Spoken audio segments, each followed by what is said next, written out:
marami pang mabubulgar na sangkot, nagsamantala sa pera ng bayan dito po sa flood control infrastructure scam, ghost project, substandard at iba pa. Alam niyo kung bakit? Kasi mapipilitan na po ang mag-asawang Diskaya na ilabas ang listahan o ledger kung sino-sino ang kanilang binigyan ng pera, magkaano at kung kailan ginawa ito. Ito po ay matapos ipag-utos ng Blue Ribbon Committee ni Senador Lacson at Senate President Tito Soto. Pinayagan po pansamantalang lumabas si Mr. Diskaya sa Senado para magpunta sa kanyang bahay at opisina at kunin ang ledger, listahan ng mga pinagbigyan nila ng pera bilang komisyon sa mga project na kanilang nakuha. Dati na sinabi niya ito na meron siyang listahan pero tinangkapang itago ito, ngayon hindi na pwedeng itago. Dahil dapat niyang ilabas. Pag hindi niya inilabas yan, lalong ay ipit ang mag-asawa na Diskaya. At nangako naman itong mag-asawa na kanilang ilalabas ito.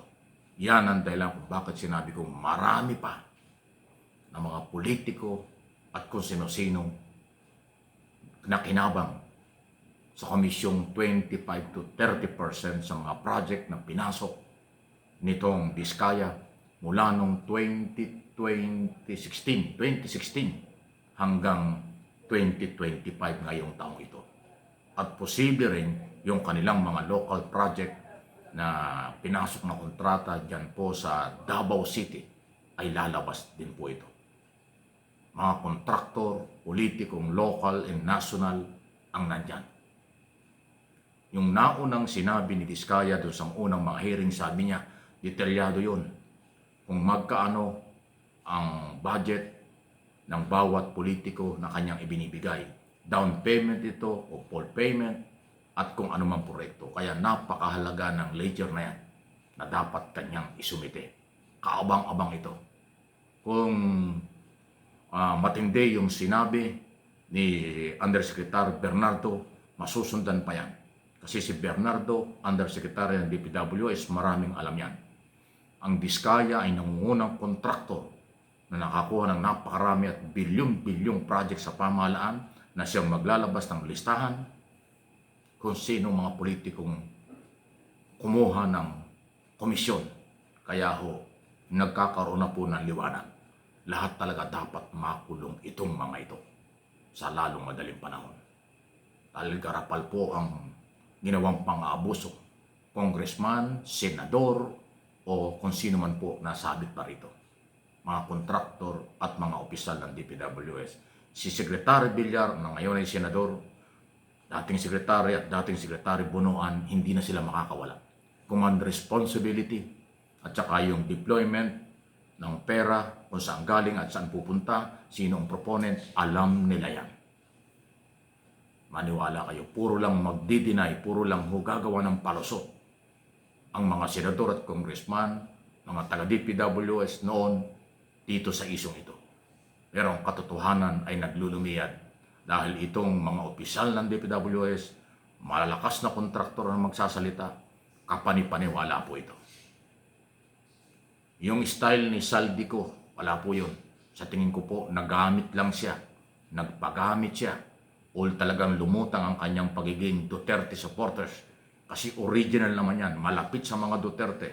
Noong si dating Pangulong Duterte ay presidente mula 2016 hanggang 2022. Malapit dahil yan po ay kontraktor.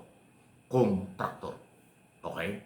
So dito sa 2 taon kalahati ng Marcos administration, kasi last July, in-expose ng Pangulo ang korupsyon.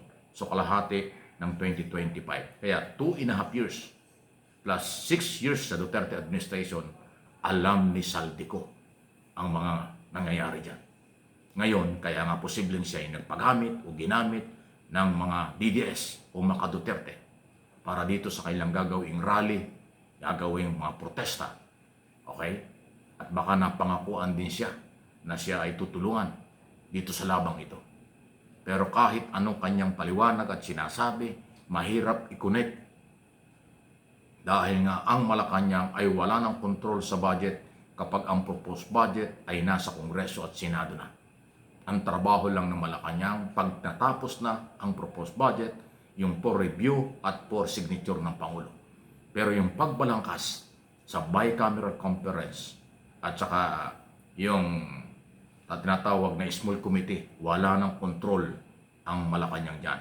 Yan ay Speaker, Senate President, Chairman ng Finance Committee at Chairman ng Appropriation Committee. At noong mga panahon yon, si Grace po ang Chairman ng Finance Committee sa Senado. Si Saldico ang Chairman ng Appropriation Committee. Kaya sila ho nakakaalam yan. Nandadamay na lang kasi ipit na sila. Wala talagang pwedeng itago ang tunay na katotohanan na ilalabas at lalabas.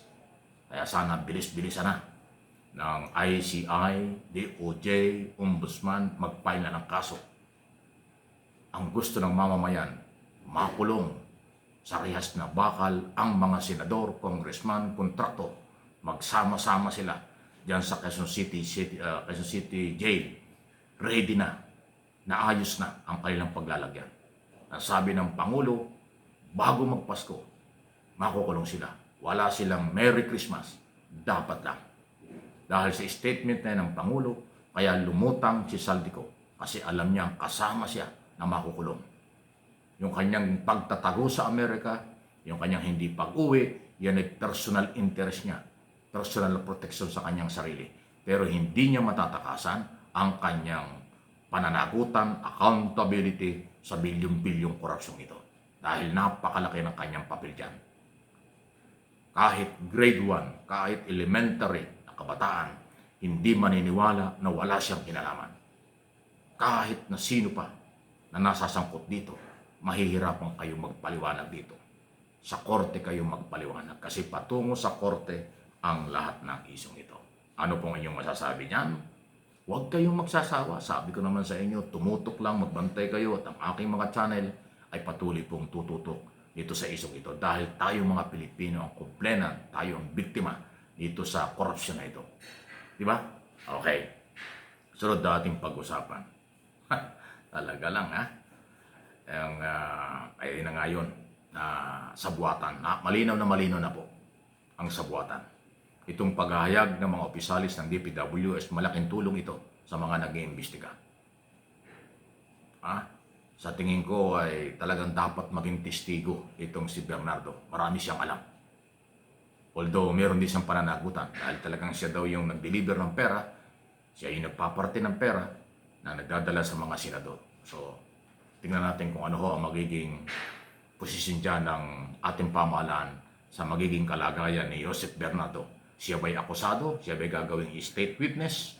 Pero ang kanya pong sinabi ay napakalaking tulong sa kaalaman ng taong bayan at ng mga nag-iimbestiga dito po sa garapal, karumal-dumal na nakawan sa pera ng mamamayang Pilipino.